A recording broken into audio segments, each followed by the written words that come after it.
E aí, pessoal, tudo tranquilo com vocês? Eu sou Frederico. Eu estou aqui hoje para estar trazendo para vocês um projeto de comunicação para o nosso estado de Pernambuco, voltado para a ala progressista da nossa política. Isso aqui é uma verdadeira história da esquerda de Pernambuco que nós estamos querendo fazer aqui. É o projeto Ativista Pernambuco.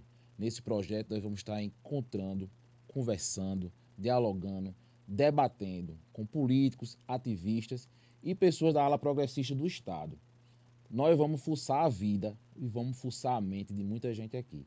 Eu conto com vocês para a gente contar essa história juntos.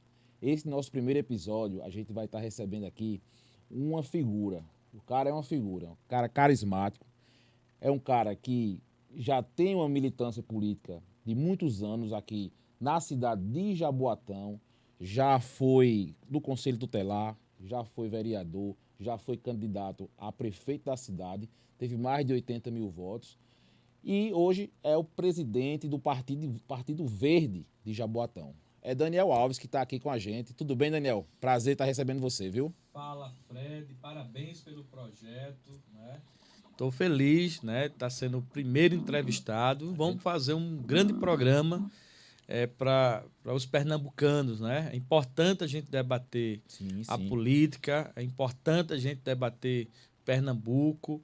A gente não pode deixar de fazer isso. Espero que a juventude assista, espero que as pessoas possam aproveitar ao máximo essa sua proposta e conte comigo essa e outras vezes. Tá certo. Olha, Daniel, assim, aqui é um podcast que é um podcast feito por um coletivo de pessoas. Nós estamos aqui hoje no Engenho Velho, no estúdio de Júnior Viana. Por trás também tem um projeto do nosso diretor gráfico, que é Chris Oliver. Então estamos aqui numa irmandade para fazer esse projeto funcionar. E a gente é que agradece a sua participação. Assim, o primeiro episódio sempre é os mais difíceis, né? Que o próprio convidado não sabe como é. Mas a gente está tentando fazer um misto de Jô Soares com Abu Janra, né? Não pode ser também um programa muito café com leite, não. Tem que ter uns momentos mais picantes aí. Então, se prepara, viu? Que mais pro final a gente vai pegar uns temas mais polêmicos. Mas eu queria começar, Daniel, querendo saber como é que começou a sua trajetória política. Qual foi, assim, a primeira participação política que você fez na sua vida? Com que idade, aonde foi? Conta pra gente aí como é que isso começou. Então, Fred, nós somos uns seres políticos, né? Sim, Porque toda ação nossa, ela é uma atividade política. Mas eu sempre fui um jovem politizado, né? Eu, com 15 anos, queria votar. E não votei, mas participei da política, contribuí com a política aqui em Jaboatão, 15 anos né? era. Você tinha. Qual foi o ano que teve? Não lembro. Bota aí, né, 35 anos atrás, né? Aliás, 25 anos atrás. 35, 22, lá para 89, foi na primeira eleição democrática para Não, não, presidente. não, não. Era bem mais pra cá, né? Eu tinha 15 anos, eu tenho 42. Enfim, eu com 15 anos, na época, e meu primeiro voto, com 16 anos, eu fui no cartório eleitoral, não foi meu pai e mãe que levou, né? Até porque eu não tinha essas figuras na minha infância, com 8 até 15. Eu não morei com meus pais, eu morei Sim. na casa de parentes. Meus pais não tinham condições, meu pai ficou cego, minha mãe empregada doméstica. Tive que passar um momento da vida. Então, um tempo da minha vida, eu morei na casa de várias pessoas. Então, com 15 anos, eu queria votar. Com 16 anos, eu fui no cartório eleitoral e tirei meu título. O meu primeiro voto foi num professor, para prefeito de Jaboatão, né? O professor Paulo Rubens, que na época era filiado ao Partido dos Trabalhadores. E eu não tive muito acesso a Paulo Rubens na época, mas eu ia lá no diretório do partido, eu pegava material, eu andava com adesivo no peito, eu pedia voto. Então, na igreja, a igreja católica, ela tem essa movimentação também pastoral e dos movimentos que atuam dentro de políticas públicas. Então, ali em Cajueiro de Seco, eu fui muito atuante também dentro das pastorais e movimentos da igreja, de maneira que a gente vai se politizando, a gente quer transformar a vida das pessoas da comunidade, e política é isso, política é transformar a vida das pessoas ou de uma comunidade. E aí veio a oportunidade de disputar uma eleição para conselheiro tutelar, né?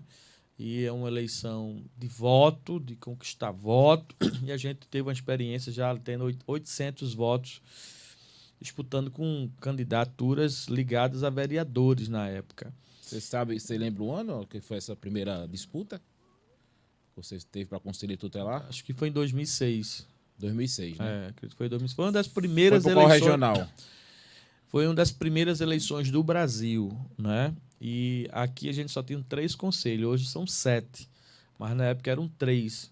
Então, eu era do Conselho de Prazeres, mas a gente tomava conta, era responsável por Barra de Jangada, Cocurana, Piedade, Muribeca, Marcos Freire, Guararapes, Jardim Jordão, toda essa região, Muribeca, a Barra... Elegeu quantos conselheiros? Um para regional? Eram 5, né? 5, né? Eram 5 conselheiros. Não era regional, era distrito, né? Era distrito. A gente tinha o distrito de Prazeres, distrito de Jaboatão, distrito de Cavaleiro. Então, eu disputei pelo distrito de Prazeres, que era o maior distrito, né? E eu não concluí meu mandato, inclusive, porque fui ameaçado de morte. Precisei sair de Jaboatão. Passei meses sendo protegido pelo programa de proteção a defensores de direitos humanos. Quando eu voltei, passei 2 meses fora da cidade. Quando eu voltei, eu fui para a Secretaria de Direitos Humanos, né? Assumi a coordenação de políticas sobre drogas, participei dessa coordenação, contribuí na coordenação. Na época do presidente Lula, tinha um programa chamado CRAC, é possível vencer, e a gente atuou nessa coordenação, onde a gente integrava várias secretarias no eixo prevenção e cuidado do usuário. Integrava saúde, educação, trabalho, emprego, esporte, cultura. Era vinculado à prefeitura, ao estado? Na prefeitura de Jaboatão. Prefeitura de Jaboatão. Era a Secretaria de Direitos Humanos de Jaboatão, programa CRAC é possível vencer, que era uma parceria com o governo federal do presidente Lula, e a gente trabalhava nessa coordenação aqui. O prefeito na época era quem? Era Elias Gomes. Elias Gomes, né, que assumiu em 2009. E aí fui assumindo outros espaços dentro da gestão pública, Secretaria de Assistência Social, Secretaria de Mobilização, Secretaria de Saúde, fui diretor de 2 policlínicas, fui assessor da Secretaria de Saúde, conheço todas as unidades de saúde de Jaboatão, sei o problema do SUS aqui da nossa cidade, tenho uma relação muito mais próxima, apesar de ser professor, muito mais próxima com a saúde de Jaboatão do que com a própria educação. E aí a gente disputou, as pessoas falavam que a gente tinha o perfil de ser um candidato a vereador, me animou, me motivou. Disputamos a eleição, fui eleito vereador da cidade, 27 vereadores eleitos, não tinha pretensão de ser oposição ou situação, meu mandato foi um mandato independente. Questionei o mandato de Anderson Ferreira por diversas vezes, pelos erros cometidos, pela vontade de errar que ele tinha, certo? A primeira atitude de Anderson Ferreira como prefeito foi interromper o botão do pânico, que era um dispositivo que existia na Secretaria da Mulher, que protegia as mulheres vítimas de violência. E aí, também a minha primeira atitude como vereador foi ir contra o cancelamento desse programa de proteção às mulheres. Depois ele exonerou todos os cargos de apoio de sala de aula às crianças com deficiência, às crianças autistas.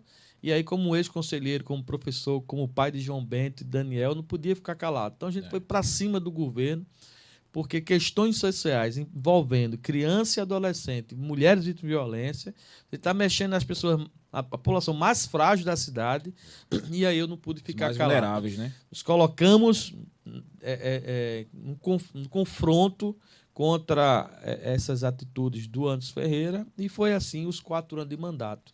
Nos tornamos liderança da oposição. Pela primeira vez na história do município, a gente teve um líder de oposição, a oposição que em Jaboatão a gente pode dizer que nunca existiu. A oposição se formava durante 15 dias, o prefeito mandava chamar e acabava a oposição, certo? Eu fiquei oposição sozinho durante 1 ano, e depois, os outros 3 anos, eu estive liderando um grupo de... Eram 12 vereadores, passou a ser 8. Então, pela primeira vez, Jaboatão teve líder de oposição e um grupo de oposição que durou 3 anos combatendo os desmandos de Anderson Ferreira. Você foi vereador, qual legislatura? Quais foram os anos? 2017 a 2020. 2017 a 2020. E já era Anderson Ferreira Sim. O prefeito nessa época. Exatamente. E aí, no caso, você, primeiramente, como conselheiro tutelar, em 2006, você teve 800 votos, isso que ele falou. E para vereador, quantos votos você conseguiu? Próximo de 2000. Próximo de 2000. Para essa eleição de 2017 a 2020. Foi por qual partido, Daniel? Na época que você estava... PSD. Pelo PSD, né? Do nosso querido deputado André de Paula. E tinha quantos vereadores fazendo essa oposição, esse bloco de oposição nessa época? Você lembra ainda? Então, 11 se aliaram a mim, né? Depois, Anderson Ferreira, a gente entrou com uma CPI para investigar o sobrepreço do aluguel do complexo administrativo. É um prédio que a TIM alugava por 200 mil, a prefeitura alugou por 500 mil, por 400 mil. E aí estava claro ali um sobrepreço no aluguel, a gente foi para cima disso, eu entrei com CPI, a CPI foi aprovada, né? O presidente da Câmara não quis botar a CPI para frente, fomos pela força da ordem judicial, a juíza autorizou, o tribunal autorizou, mas eles entraram ainda em outra instância jurídica e interromperam a CPI para investigar esse sobrepreço no aluguel. Esse prédio da TIM era aquele ali por trás da Alto Nunes, na Estrada da Batalha. Estrada da Batalha. E qual era a discussão que havia com relação a... Era o superfaturamento do valor? Sim. E o superfaturamento foi confirmado pelo Tribunal de Contas, né? Ou seja, naquela época, a gente, vereador, tinha força, nós tínhamos argumentos, fundamentos, provas, né? E não eram provas minhas, eu fiz a denúncia em cima de indícios, mas o Tribunal de Contas comprovou a minha denúncia, né? Que foi assinada por 12 vereadores, de que havia um sobrepreço, um superfaturamento, e a gente tinha ali condições. Se a gente tivesse uma Câmara, de fato, preocupada com o dinheiro público, a gente tinha afastado o Anderson Ferreira da Prefeitura de Jaboatão e possivelmente um impeachment dele em seguida. Já naquela época, né? Mas faltou coragem de alguns vereadores. Você lembra o ano que estourou essa CPI? A minha denúncia foi em março de 2018. 2018. E aí rolou durante toda a legislatura, né? O Tribunal de Contas depois... Continua lá, porque o Tribunal de Contas só faz apontar, não é um órgão que julga, né? E ele reuniu as provas, encaminhou para o Ministério Público e encaminhou para a Câmara de Vereadores. Cabe o Ministério Público e a Câmara tomar atitude. São órgãos que têm condições de julgar, né? De encaminhar para a judicialização, no caso do Ministério Público. A gente tem condições de investigar através da CPI, encontrando provas, e as provas já estavam prontas pelo Ministério Público, pelo Tribunal de Contas, né? E aí era só, amigo, seguir o ritual que é afastamento por conta de haver ali as provas do o mau uso do dinheiro público. Pouca gente acho que hoje se lembra ainda, né, que houve esse processo de CPI. Infelizmente a população, ela não é, o pessoal, Jaboatão, não é Jaboatão, o problema do eleitor, do cidadão, das pessoas, esquecer fácil. Não é à toa que político ruim está no Congresso há 40 anos, há 30 anos, há 20 anos. A gente tem deputados ruins, não tem um projeto. Inclusive, Anderson Ferreira, 2 vezes deputado, não tem um projeto.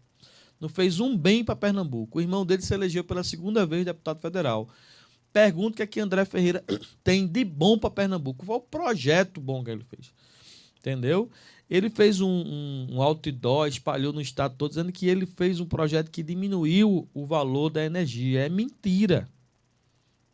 Eu não sei qual foi a energia que diminuiu, né? Não existe isso. É uma cara de pau grande você falar isso. Mas tem muita gente desinformada que acredita. né? O projeto que ele encaminhou com a autoria de vários deputados foi a tarifa social da CELP, que é de direito de qualquer cidadão que usa até 500 quilowatts. Com tarifa social, não é isso? Tem direito à tarifa social, entendeu? Vai lá, leva.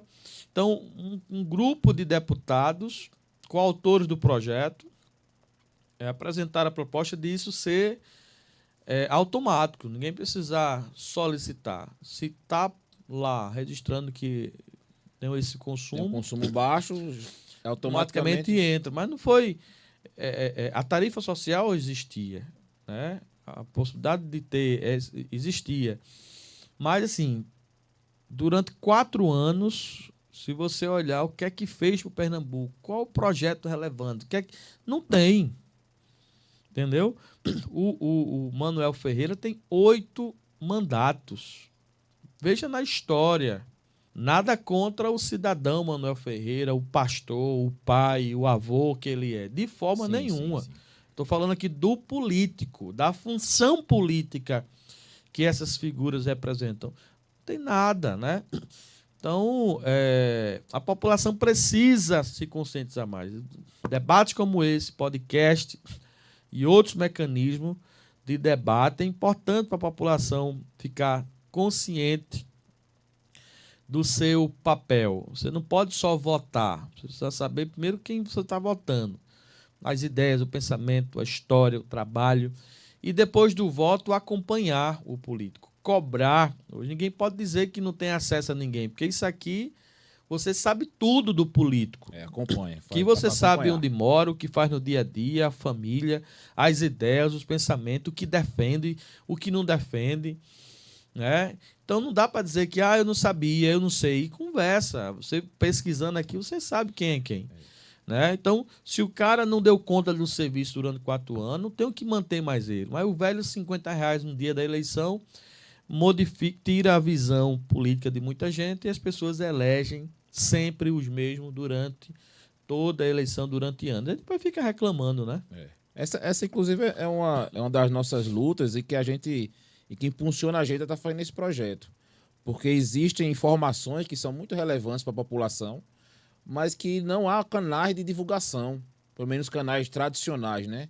Os canais da televisão, os jornais oficiais, os jornais mais lidos do estado, os blogs mais acessados, normalmente eles têm uma preferência por aquelas pessoas que estão no poder, porque tem ali uma taxazinha que a prefeitura dá todo mês para um blog e outro tá divulgando uma matéria.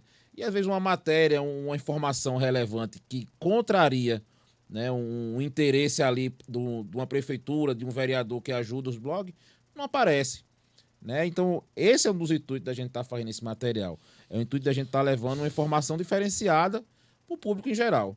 Né? Eu espero que você que esteja em casa aí com a gente, acompanhando, você possa estar pegando esse material e estar difundindo, estar divulgando, estar mostrando para as pessoas informações que elas só vão ter acesso aqui. Infelizmente. Mas que, felizmente, a gente está trabalhando para que isso aí chegue até você. Aí, Daniel, você falou aqui o nome aqui de uma pessoa que já foi prefeito de Jaboatão, que já foi do grupo político dele, de Elias Gomes, é isso? Como é que se dá a sua relação com Elias Gomes hoje? Como é que aconteceu? Vocês estão rachados? Há um diálogo? Como é que está essa relação com Elias? Não, a gente tem uma relação tranquila. Né? Politicamente, pessoalmente, conversei com o Elias na segunda-feira, né? Inclusive motivei Elias a colocar o seu nome como candidato em Jaboatão. É importante. Jaboatão é uma cidade de segundo turno. Então tem que ter vários nomes como opções, né? E levar a disputa para o segundo turno. Ninguém nessa eleição pensa, vou ser candidato para ganhar. Claro, você vai ganhar, mas o pensamento eu sou candidato para ir para o segundo turno. Eu quero levar o meu nome para o segundo turno. Porque o segundo turno é outra história. Né? Segundo turno é outra eleição. E aí Elias é um cara que ninguém pode dizer. Ele tem uma história com Jaboatão, tem um legado, né, de obras, né, inclusive obras que ficaram abandonadas em 7 anos do atual governo, não foram concluídas. Obras como escola ali na Integração Muribeca, creche ali em Guararapes, posto de saúde ali em Coquinhos, creche escola ali em Monte Verde. Então, enfim, Elias tem discurso, conhece Jaboatão, tem grupo aqui político, e eu respeito tudo isso, até porque construí isso junto com ele aqui na cidade. Agora, eu sou Daniel, eu tenho hoje um grupo político que a gente vem construindo e se fortalecendo. Nós temos o nosso projeto para Jaboatão. Eu quero ser essa opção em 2024. Preciso, claro, do apoio dos partidos que compõem a federação, PT, PV, PCdoB. Vamos conversar com outros partidos políticos também. Agora, defendo que outros nomes possam surgir para 24 e que a população possa analisar as ideias de cada um. Ok. Daniel, você trouxe algumas imagens para estar fazendo, falando um pouco da tua trajetória e de alguns momentos importantes. A gente pediu para você trazer umas imagens. Eu vou pedir para a Júnior colocar aí na Olha, tela. isso aí é com o pessoal do MST, pessoal aqui de Jaboatão Centro, na caminhada, né, que nós fizemos aqui em 2020 para prefeito. Isso é aonde? Isso é aonde, Daniel? Aqui foi no lote 56, onde Daniel estava em tal lugar, o povo ia. Foi uma eleição difícil, numa pandemia, sem pandemia, recurso, né? Com a participação popular muito forte. Nós perdemos a eleição por 4%, então mais um pouquinho a gente virava a eleição e éramos o prefeito da cidade. Então, foi assim, povo na rua. Foi um evento que deu o título de Lia de Itamaracá, de patrimônio vivo de Pernambuco. E eu participei desse evento lá no Palácio. Né? Gosto sempre de lembrar que Jaboatão é uma cidade cultural, uma cidade de 429 anos, uma cidade que nasceu a pátria. Temos muito patrimônio histórico na cidade que precisa ser cuidado, zelado, estão caindo aos pedaços, né? Casarões importantes. Nós temos muitos artistas bons que não são valorizados. Os caras ganham dinheiro em Olinda, ganham dinheiro no Recife, ganham dinheiro menos aqui na cidade, porque não são valorizados, porque não tem um calendário cultural. Isso aqui foi uma parte do grupo de vereadores da oposição que esteve no complexo para alguma denúncia que nesse momento eu não estou lembrado, mas era um grupo muito atuante, fez a diferença e faz falta hoje na cidade um grupo de oposição para fiscalizar. Vereador, está do meu lado na ordem, vereador Márcio do Curado, vereador Bira do Pop, vereador Totô, Dodó da Chave e vereador Vilmar da Mudança. Então, éramos um grupo de 12, ficaram 8, mas esses 8 ficaram por 3 anos, um grupo atuante que visitava os órgãos, que denunciava nos órgãos aí de fiscalização. Isso aqui foi no Ministério Público, daí o vereador Robson Peixe, Carlinho da Carreta, doutor Tadeu Veterinário, Didinho. Isso aqui é onde a gente protocolou no Ministério Público uma denúncia sobre a questão da CPI, a questão do sobrepreço do aluguel. Nessa época aí vocês todos eram do bloco de oposição? Bloco de oposição. E eu liderava esse conjunto aí. Muitos diziam que era fogo de palha, que não ia durar 15 dias e durou 3 anos. E pela primeira vez nós podemos dizer que Jaboatão teve oposição e foi liderado por Daniel. Saía no plenário. Né? Isso aqui era todos os dias que tinha sessão, todos os dias eu me inscrevia, subia a tribuna para defender os interesses da população de Jaboatão. Então, digo assim, claro, com toda a humildade, mas dizer que a gente fez a nossa parte, contribuir com a nossa cidade. Os projetos que apareciam lá da gestão, eu analisava, eu lia. O que era ruim eu reprovava, o que era bom eu dizia que era bom, o que precisava ser melhorado eu apresentava emenda. Então nunca foi contra o prefeito, foi a favor do povo. Então se ele vinha com projetos contra o povo, aí eu era contra ele. Mas quando era algo bom, a gente defendia. Aí Dom Fernando é um meu pastor. Tenho uma satisfação, alegria de ter uma relação próxima com o Dom Fernando. São poucas as vezes, inclusive eu guardo essa foto com muito carinho, porque são poucas as fotos que Dom Fernando tira sorrindo, apesar de ser uma pessoa simpática, muito querida, amorosa, mas ele não tira muitas fotos assim, não. E esse foi um momento, a gente descendo a ladeira de Santa Amaro, na festa do glorioso, né? Santa Amaro. Legal. E aí eu não lembro o que é que eu falei, o que ele falou, que a gente deu essa risada aí. Aqui, no canal. durante o meu mandato de vereador, eu criei 63 comissões de moradores. Diziam que Daniel é oposição e para os amigos do rei tudo, para os inimigos do rei nada. E aí eu disse, eu vou juntar o povo e vou levar o povo na secretaria, na prefeitura. Se eles tiverem de dizer não vai dizer não ao vereador, vai dizer não ao povo. Então essa é uma obra importante do canal de Cajueiro Seco, que essa comissão aí foi muito atuante, até camisa a gente fez, camisa PROL, fizemos atividades educativas no entorno desse canal. Fomos no Ministério Público Federal, porque a obra estava parada, carro de som, diversas plenárias no salão paroquial da paróquia de Cajueiro Seco. Enfim, que essa etapa que está na foto saiu do papel, sem cumprir o projeto original, mas saiu.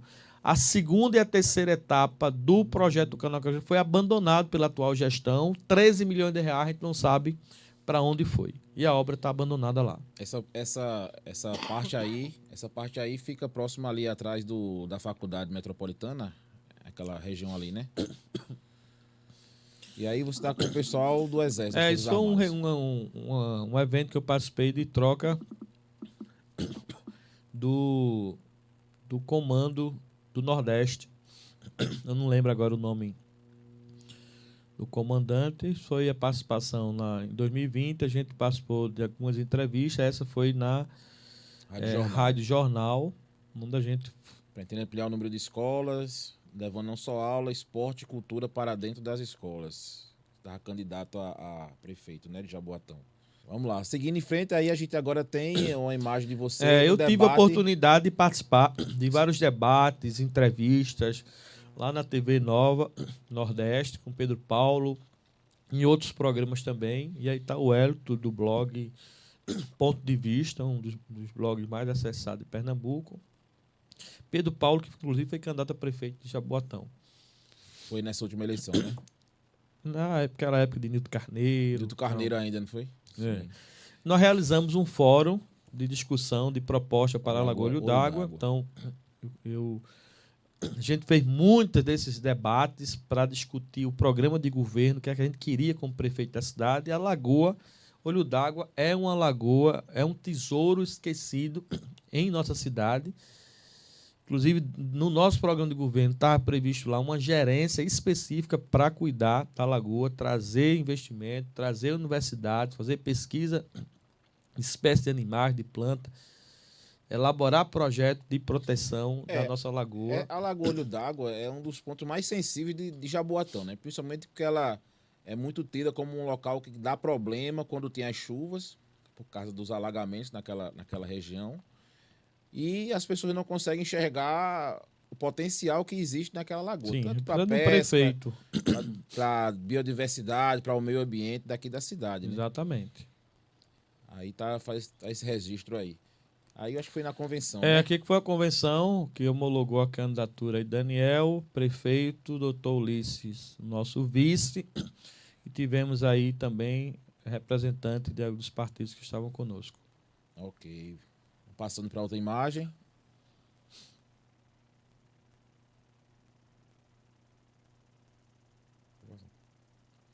E foi das diversas caminhadas que fiz nas feiras de Jaboatão, Cavaleiro, Prazeres. Boa. Jaboatão, isso foi a alegria, né? Que nossas andanças, a gente sempre encontra muitos amigos, muita gente animada. Obras realizadas pela população. Seria o quê? Seria um orçamento participativo, que é uma proposta, não? Exatamente, orçamento participativo. Tinha um programa muito bom aqui de Elias, que era a comunidade que faz, e aí eu continuo defendendo que esse programa volte, porque não dá para governar sozinho. certo? Se um gestor não tiver a capacidade de trazer as pessoas para governar e para fazer junto, vai ser um fiasco a sua gestão. Então, a gente tem essa visão, precisa trazer a população. Até para que a própria população ela entenda a sua importância, né? Que ela tem uma importância dentro da vida política da cidade. Não é só de 2 em 2 anos ir lá e apertar uns botões, mas que ela possa estar ali no dia a dia, vendo a necessidade da sua comunidade e poder chegar, e ter um momento para ela poder chegar e dizer, ó, vamos trabalhar nisso aqui, E a gente né? fala da população, e é a população também que está representada nas igrejas, então trazer as igrejas que têm um papel importante na sociedade, trazer os movimentos sociais, ou resgatar os movimentos sociais que hoje aqui em Jaboatão quase não existem, as associações de moradores, clubes de mães, conselhos de moradores praticamente não existem mais na cidade, certo? As lideranças comunitárias perderam o estímulo porque não tem feedback da gestão municipal, né? Não tem diálogo, os pedidos para a comunidade não são realizados. Então, a gente precisa resgatar as lideranças comunitárias que são importantes. É a despolitização da sociedade, né? Hoje as pessoas elas se despolitizaram e tem aquele negócio, aquele ranço do político, ranço da política. Mas uma coisa que a gente tem que compreender é que na política, como em qualquer lugar, até na nossa família tem gente que não é legal, não presta. Então, não é porque não tem gente ruim que a nossa família não presta. Não é porque a política tem pessoas ruins que a política não presta. Mas que a gente tem que ter a família, tem que ter a política, independente das pessoas que estão lá. As que não servem vão ser escanteadas e as que servem vão tomar conta daquilo. E é isso que a gente tem que fazer. Né? A questão de despolitizar a comunidade, despolitizar os centros culturais, despolitizar as escolas, despolitizar as faculdades, despolitizar a sociedade. Isso favorece a quem? Favorece a quem tem o comando, né, das forças políticas atualmente, que é perpetua no poder, não tem oposição, não tem crítica, né? E isso é uma coisa que a gente tem que combater enquanto ala progressista, né? A gente tem que retomar esse diálogo, retomar a conversa com a população, retomar a conversa com as escolas, dizer que é importante sim ter partido. Você tem que tomar um partido na sua vida. Dentro da escola é o local ideal para que você comece esses debates, porque ali é o local onde você está tendo primeiro acesso à crítica, você está tendo acesso à ciência, à informação, e isso se aprofunda na universidade, e você leva isso para a comunidade, você leva isso para a sua atuação política. Tá aqui, Daniel. Daniel começou como um líder do Conselho Tutelar, né? Foi vereador, foi candidato a prefeito, hoje é presidente do partido na cidade de Jaboatão, e está aqui fazendo política por quê? Porque não deixou de debater a política, mesmo nos momentos adversos, quando ficou sem mandato, quando a realidade política foi diferente, mas ele está aqui debatendo política com a gente. E é isso que nós queremos. Nós queremos fazer desse espaço aqui um debate para resgatar o debate político na cidade de Jaboatão. Daniel, dá para fazer política sem dinheiro em Jaboatão? Ou com pouco dinheiro? Dá para fazer, Júnior. Na verdade, uma eleição ela deve ser com pouco dinheiro, né? O dinheiro tem que estar investido na saúde, na educação das pessoas. O que tem que ter numa eleição, numa campanha eleitoral, é muitas propostas, ideias. Né? Um político deve usar os 3 S: suor, saliva e sola de sapato. Andar muito a cidade, conversar com as pessoas. Né? Então, a gente tem aqui registros antigos de candidaturas com pouca estrutura que venceram as grandes estruturas, a máquina. Né? Eleição só se ganha no dia. Muita coisa pode acontecer e aquilo que a gente menos espera é eleito. Então, a gente disputou em 2020 sem recurso e tivemos 82 mil votos. Né? Nos consolidamos uma liderança política da nossa cidade. Continuamos fazendo uma eleição assim. Recentemente, como deputado, também foi sem recurso. Agora, com muitas ideias, andando muito na cidade. Vamos fazer isso a partir agora de janeiro. Vamos mandar Jaboatão conversar com as pessoas novamente, levar e falar de ideias. Jaboatão pode ser melhor do que é hoje, né? E aí as pessoas avaliam. Agora, claro, que uma estrutura, grana, numa eleição, numa cidade cheia de carências e problemas sociais como é Jaboatão, faz a diferença. Porque a pobreza política é a mãe das outras pobrezas, a pobreza social. Então, quando se chega com aqueles R$ 50 no dia da eleição, muita gente vende o voto e vota porque está ganhando R$ 50. Isso é ruim para Jaboatão. Por isso é importante um debate como esse que as pessoas multipliquem essa fala nossa e compartilhem esse material para que as pessoas comecem a entender o seu papel num processo eleitoral. Você pode estar elegendo alguém que vai ser muito ruim para a cidade nos próximos 4 anos. Eu acredito, né, que essa perspectiva que a gente muitas vezes viu nas eleições aqui no Brasil, de que dá dinheiro e vence a eleição, isso aí foi o que Bolsonaro apostou. Né? Bolsonaro falava, fez e acreditou que dando dinheiro ia ganhar a eleição. E tá aí. A resposta o povo deu nas urnas.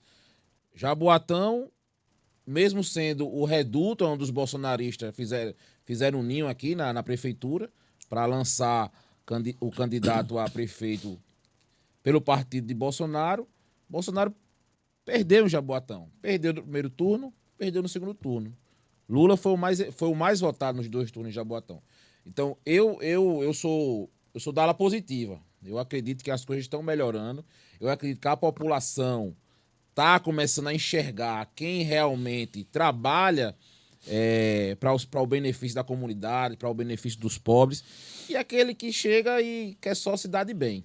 Então as coisas estão mudando. Esse é um recado que Jaboatão deu nas urnas, e eu espero que em 2024 esse recado seja mais forte ainda. Mas você falou, Daniel, aí da questão da pobreza, e tem um fato muito lamentável que recentemente aconteceu em Jaboatão, mais uma vez, que foi a questão das enchentes. Eu queria pedir para a Júnior colocar as imagens também aí que a gente tem de você desse período, onde você esteve ajudando as pessoas que estavam necessitadas.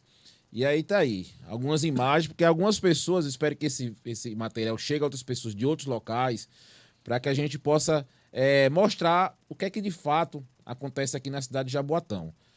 Aqui tá Daniel aqui no meio dos escombros. Isso não tem 1 ano ainda dessa tragédia, né, Daniel?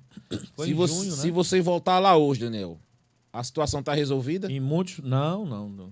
De fato, nada, né? No máximo foi retirado, claro, essa sujeira que as ruas ficaram tomadas, mas obras estruturadoras para que evite novas tragédias, isso não foi feito nada nesses 7 meses, vamos dizer. Até né? A questão do auxílio, né? Algumas pessoas ainda não receberam. O auxílio, muita gente não recebeu. Está sendo prometido agora aí, em janeiro já começa a chuva 7 meses de novo, depois, né? O prefeito vem botar a culpa no governo do estado e diz que ele vai pagar. A prefeitura de Jaboatão recebeu 19 milhões do governo do estado para repassar para a população. 19 milhões. E recebeu do governo federal também, eu não sei, dizem que foi 2 milhões de reais. E já se tinha aqui 17 milhões, que é uma verba de contingência, uma verba que ela é usada sem precisar pedir permissão a vereador e a ninguém. Tem essa verba em caso de emergência. Então você teve bastante tempo e bastante dinheiro para poder ajudar as vítimas das chuvas aqui.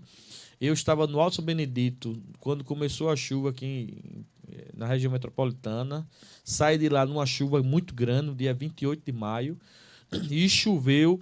E durante todo o mês de junho eu não fiz nenhuma atividade de política. Eu estive na rua como cidadão, como cristão que sou, dando a minha pequena contribuição, e foram 17 dias seguidos, todos os dias, em todas as comunidades de Jaboatão, todas as regionais eu estive presente, vendo as cenas. Eu digo que eu amadureci 10 anos em 17 dias, ou nesse mês inteiro de junho que eu visitei e vi os problemas sociais que Jaboatão enfrenta, de infraestrutura, de meio ambiente, de saúde pública, de assistência. Nada disso funcionou, nada disso atendeu o povo. Tudo foi muito escasso, muito amador, sabe? Não tinha um plano de segurança, de contingência, um plano que pudesse tirar as pessoas da área de risco. Enfim, foi o caos aqui em Jaboatão, tanto é que morreram 64 pessoas, Se não fosse uma conta muito maior do que todas as cidades da metropolitana junto. Se não fosse o apoio dos próprios populares, né?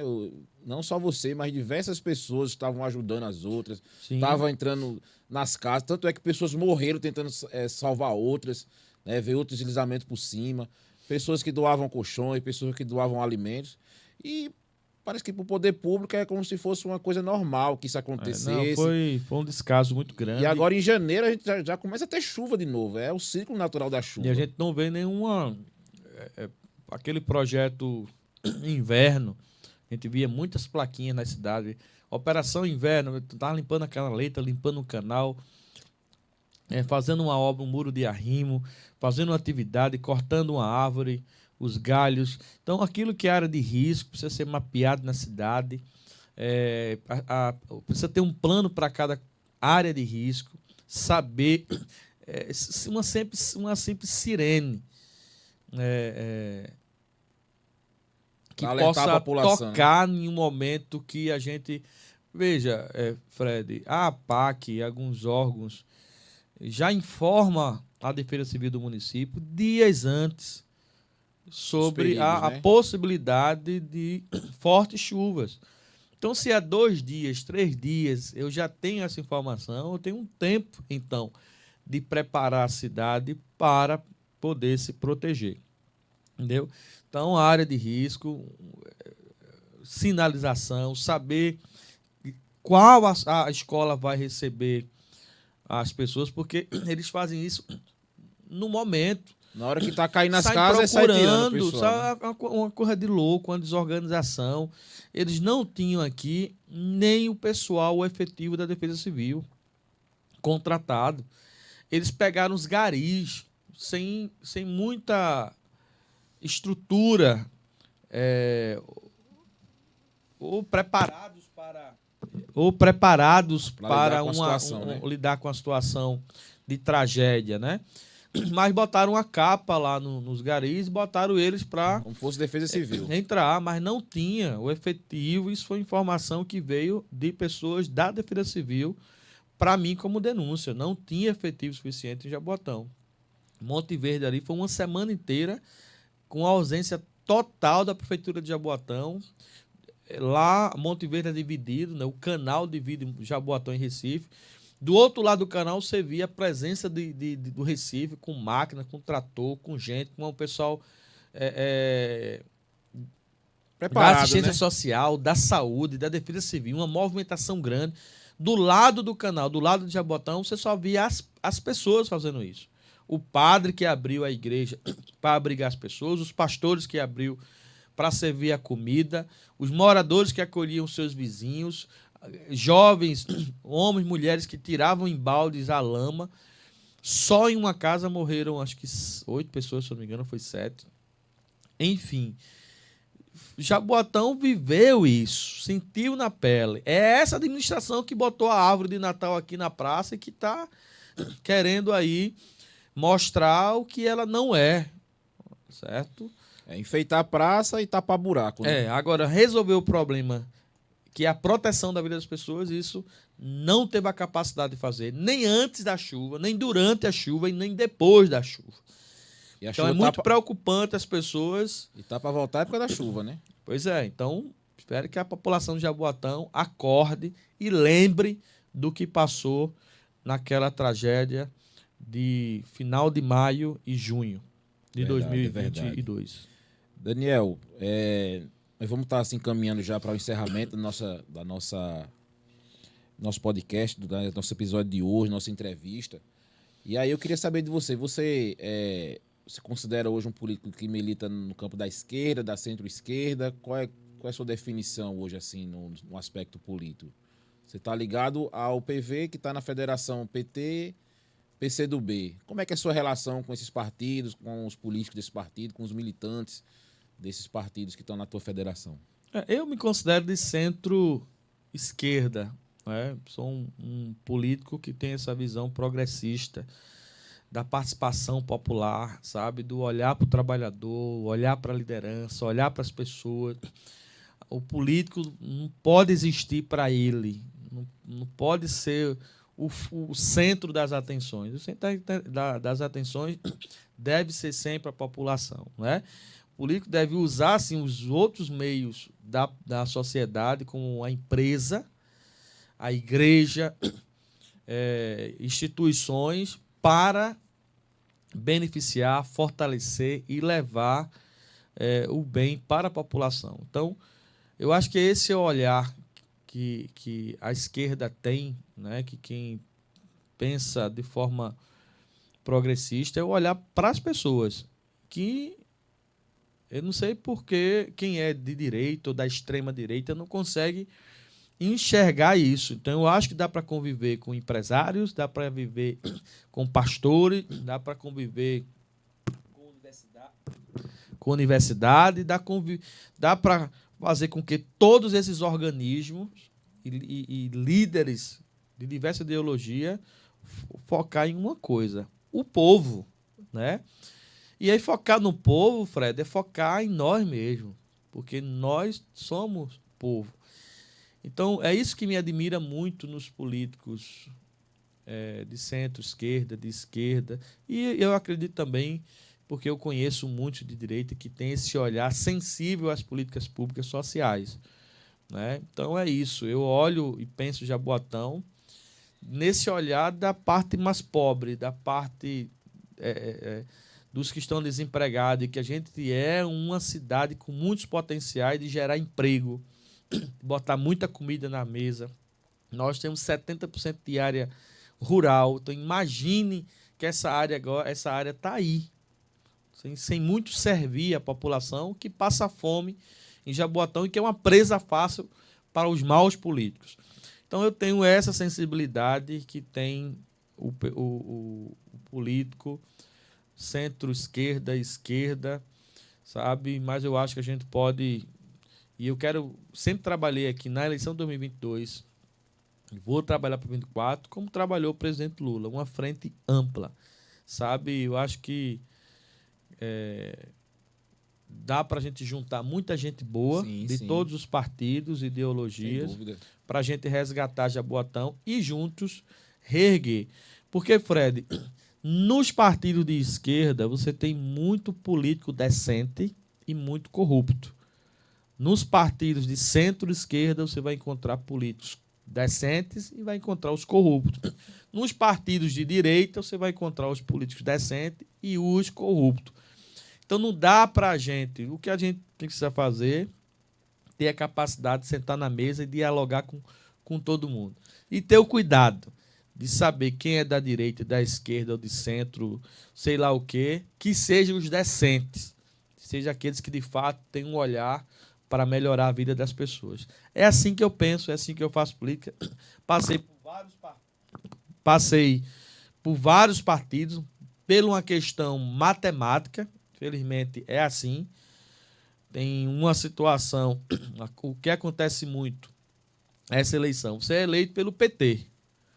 Na próxima legislatura, o PT está sem chapa. O pessoal não quer entrar no PT porque já tem um vereador de mandato. Fica sem chapa o PT. Aí o cara é obrigado a ir para um outro partido. Tem uma chapinha ali. Ou um chapão de vários vereadores. Para poder ver se elege um ou dois e outro então, terceiro você não brigado. consegue,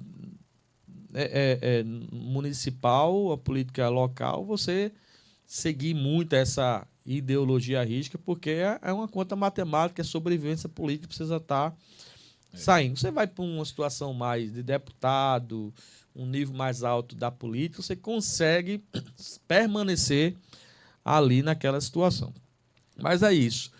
Eu acho que a política ela tem decentes e corruptos, e a gente precisa ter a capacidade e esse olho de águia de sentar na mesa com os decentes e trabalhar para melhorar a vida das pessoas. Sem dúvida, e a campanha de Lula e o governo que Lula está propondo agora é um governo nessa perspectiva. Porque se você for lidar e querer governar apenas com a esquerda, não tem 20%. Né? E Lula está dando um grande exemplo de como é que para a bola e trabalha todo mundo. Né? Cada um na sua função, e dentro de uma estratégia maior para levar o Brasil para frente. E a gente espera que isso também aconteça aqui em Jaboatão, que isso aconteça em Pernambuco. E nessa pegada, Daniel, eu queria que você olhasse para essa Câmara e que você desse um recado para a governadora eleita de Pernambuco, Raquel Lira. Se ela estiver lhe ouvindo agora, que eu espero que ela venha assistir o nosso podcast, governadora, seja bem-vinda e até para participar um dia, quem sabe. O que é que você diria para... Primeiro quero parabenizar, né, a governadora eleita, futura governadora, primeira mulher a governar Pernambuco, né, Raquel, também junto com a sua vice Priscila Krause, né, uma deputada sempre muito atuante, muito presente, duas pessoas com muita capacidade de governar Pernambuco. Preciso que olhem muito para Jaboatão. Nós temos aí a nossa Lagoa Olho d'Água, como falei, é um tesouro de Pernambuco. Então, o Estado precisa assumir o cuidado e a proteção da Lagoa Olho d'Água. Nós temos aqui a Estrada da Muribeca e outras PE, como a PE-07, que precisa de uma atenção, precisa de uma reestruturação. A Estrada da Muribeca precisa ser concluída com urgência. Aquele gargalo ali do início com a BR-101 é um caos. E aí eu defendo e peço à governadora que possa, junto com o governo federal, trabalhar para a cidade da construção do viaduto, né? O viaduto que muito possa necessário, muito necessário. Interligar ali a Guararapes, Prazeres a Muribeca, né? Nós temos a questão do esgoto que é jogado na nossa orla. Então, a gente precisa também que o governo do estado possa assumir isso aqui em Jaboatão. Nós temos muitas zonas industriais, tanto ali na região de Prazeres, aqui em Muribeca, ali em Curado, que possa trazer empresas para gerar emprego para a nossa gente. Eu desejo muita sorte, que Deus abençoe, que Deus ilumine com muita sabedoria, que tenha essa capacidade de governar junto com as pessoas, que é importante. Quem governa isoladamente no seu gabinete não vai atender a expectativa do povo. Mas Raquel já tem experiência, sei que vai dar certo. E eu vou estar aqui em Jaboatão pedindo para que olhem e que faça pela nossa cidade, porque aqui nasceu a pátria, aqui tem um povo guerreiro e a gente precisa de respeito. Beleza, Daniel. Teve alguma pergunta que você gostaria de ter respondido, mas que eu não fiz a pergunta? Não, você me perguntou se tinha alguma pergunta que eu não gostaria que fizesse. Eu disse a você que eu respondo a qualquer pergunta, certo, né? Então, eu não sei se você ainda quer fazer alguma, mas eu não tenho problema nenhum. Vim aqui para responder todas as perguntas. Se não foi, deixa para um próximo podcast. Só agradecer a você a oportunidade de estar aqui, né? Minhas redes sociais é danielalves.43, né? Vamos estar tomando posse da presidência do Partido Verde em Jaboatão o ano que vem, ao lado do nosso deputado Clodoaldo Magalhães, deputado federal. E vamos estar realizando atos de filiações na cidade inteira. Vamos montar uma chapa boa para disputar para vereador. Vamos fazer uma coligação forte, colocar o nosso nome aí. Mais uma vez, eu tenho falado isso, mas, repetindo, eu preciso da aprovação dos outros partidos que compõem a federação, mas nós estamos dialogando com esses partidos. Convidar você para se filiar ao Partido Verde, convidar você para fazer parte do nosso time, para ajudar Daniel a resgatar Jaboatão e ajudar Daniel a reerguer essa cidade, porque quem tem que cuidar dela somos nós que somos daqui. Muito obrigado, meu irmão. Beleza, Daniel, só para concluir nossa entrevista, vou fazer a última pergunta para você, que é uma pergunta de cunho bem íntimo, particular. Eu quero saber, Daniel Alves, o que é a vida para você? A vida, o que é a vida para Daniel? A vida é algo tão precioso e ao mesmo tempo complexo. Eu digo só que a vida precisa ser vivida, né? E intensamente. Eu sempre fiz tudo de forma muito intensa. Tem uma canção de Tiago Brado que ele diz que nós não sabemos quanto tempo temos. Então, a vida precisa ser vivida intensamente. A gente precisa fazer tudo. Eu fui zelador de uma escolinha e eu fui intenso quando eu era zelador com 15, 16 anos. Eu era o primeiro a chegar, o último a sair, eu limpava, eu fazia gosto. Depois fui ser office boy numa empresa. E eu era intenso. Eu limpava o escritório, eu fazia o pagamento no banco, eu levava recado, eu fazia. Depois eu fui parar na FUNASA, foram 10 anos com adolescentes infratores. Cheguei como agente, saí como diretor da FUNASA. Um pedagogo, coordenador técnico, diretor. Isso não foi à toa, Fred, foi porque, como agente, eu fui intenso. Eu vivi aquele momento da minha vida ali. Depois me chamaram para ser o pedagogo da instituição, porque eu fui intenso.